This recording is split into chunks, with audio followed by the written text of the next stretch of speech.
that bill moves, what I'm attracted to about it is if Georgia has an immigration law that's out of sync with the rest of the country, you are at a competitive disadvantage, and the country needs to have one immigration law. Ken?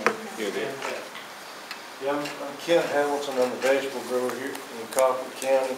I've got a determination here from the EEOC where about 30 U.S. workers back in 2009 filed a complaint against us for a number of different things. We didn't give them as good a work as we did the Mexicans. We didn't give them as many hours as we did the Mexicans. We won't hire American workers under the age of 18. What else? Yeah, we discriminate by sex because women predominantly work in the packing house and men predominantly work in the field. They say that we were racist. We preferred Mexican workers over American workers. The EEOC issued a determination, and what they found is I needed to pay these workers $5.1 million is what they're saying I ought to pay. Now this isn't a lawsuit, but we'll probably get a lawsuit out of this.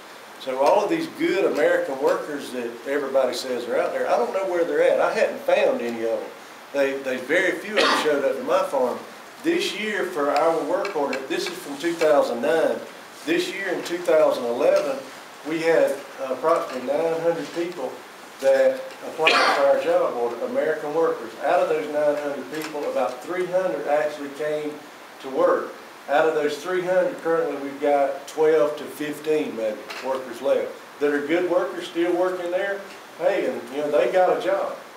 Out of these workers, they allege all of these complaints. First of all, they say they were fired. They wasn't fired. One of them worked 4 hours. One of them worked 11 hours. The EEOC said we need to pay each of those $75,000 apiece plus their back wages.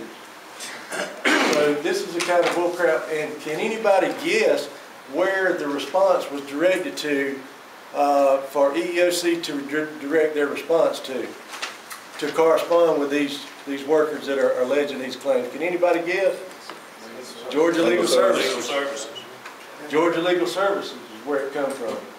Now, we found out sometime 6 months before we got this complaint that Legal Services had been to the Department of Labor in Moultrie asking them for all our records, all of the employees, the American workers that had worked for us, ones that had been fired and the ones that were still working for us. That person told us that they would not give them those records, but those records had to be forwarded on to Atlanta, and Atlanta probably would give them those records. So here we're saying $5.1 million. What in the world? What do they think we're growing? Yeah. I mean, does anybody making this kind of money working on the farm to pay these type bills? And if, okay, we come up with $5.1 million and pay these people, how long is it going to be before we got a bunch more complaints?